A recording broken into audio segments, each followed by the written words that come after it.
The Galactic Council chamber buzzed with derision as Ambassador Velkoth of the Xanthari Empire stepped to the central podium. His three eyes scanned the assembled delegates with barely concealed contempt. "The humans request admission to the Council," he announced, his translator rendering his clicks into universal standard. "I move that we not only deny their application, but implement a galaxy-wide ban on human expansion beyond their current territory." Laughter erupted across the amphitheater. Representative Kulara of the Hivemind Collective chittered with amusement, her antennae vibrating. "A ban on those primitive bipeds? They've barely mastered faster-than-light travel." Velkoth's expression remained grave. "I have reviewed their history. I have studied their wars, their conflicts, their nature. They are dangerous beyond measure." More laughter. The Dravian delegate, a crystalline being whose body refracted the chamber's light into dancing rainbows, chimed mockingly. "Dangerous? They have no claws, no natural armor, no telepathic abilities. They are soft, weak creatures who will fade into obscurity within a few generations." "I second the humans' admission," spoke Ambassador Thren of the Peaceful Luminary, his luminescent skin glowing with compassion. "Every species deserves representation. This talk of bans is barbaric." Velkoth's middle eye focused intently on Thren. "Then you haven't seen what I've seen. You haven't studied what they're capable of when pushed." "Propaganda," shouted someone from the upper galleries. "Cowardice," called another. The Xanthari ambassador's mandibles clicked in frustration. "Then let me show you. This footage was obtained by our deep space reconnaissance. It documents a human colony. Designation Kepler 442b 18 months ago." The chamber's holographic projectors hummed to life.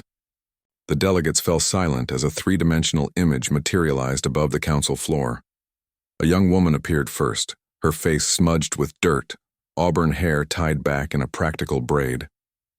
Text identified her as Imogen Chen, chief engineer of the colony.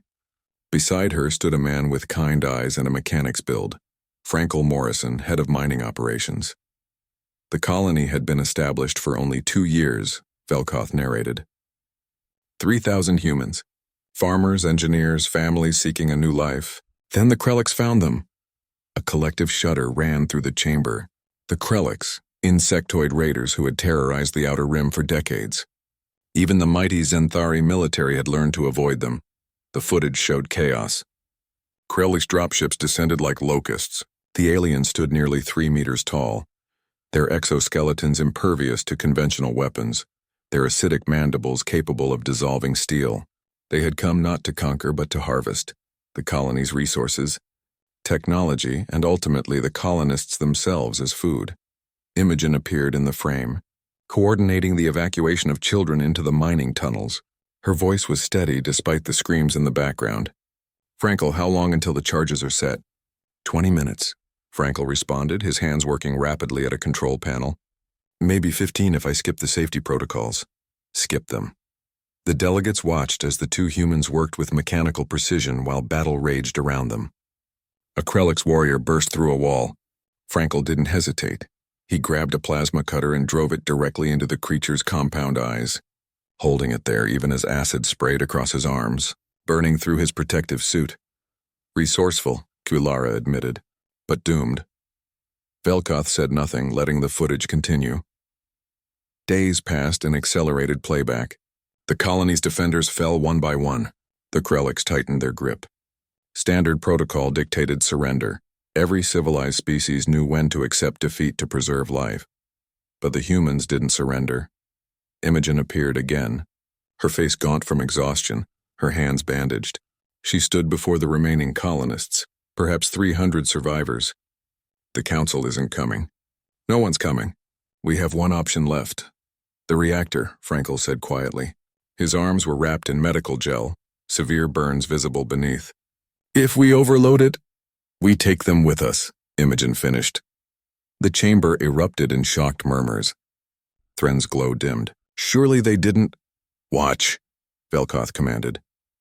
The footage showed Imogen and Frankel working in the colony's power core, manually overriding every safety system humanity had ever invented. They weren't just destroying the reactor, they were turning the entire colony into a weapon. But then something unexpected happened. A Krellik ship attempted to leave, loaded with stolen resources. It didn't make it past the atmosphere before it exploded.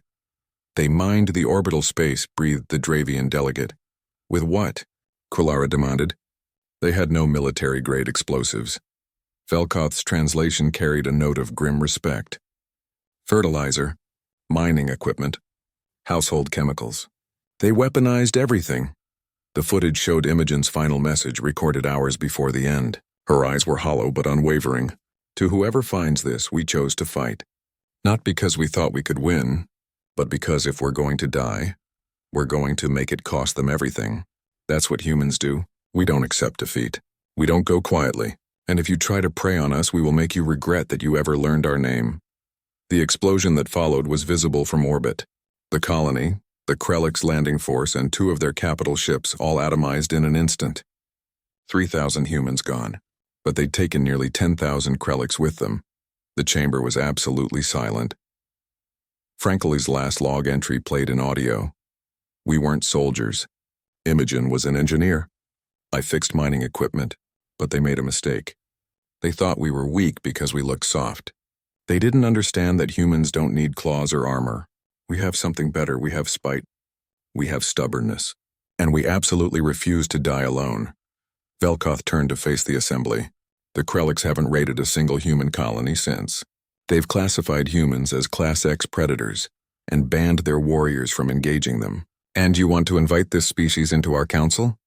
To let them spread unchecked across the galaxy? The vote was called.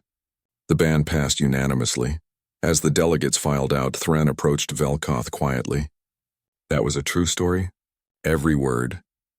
Then perhaps, the Luminari said slowly, we've just made a terrible mistake. Because if they're that dangerous when defending 3,000 colonists. He paused, his glow flickering with uncertainty. What will they become when we've made enemies of 3 billion? Velkoth had no answer. He simply looked up at the stars where humanity's blue world glowed in the distance and wondered if the ban would protect the galaxy, or merely delay the inevitable.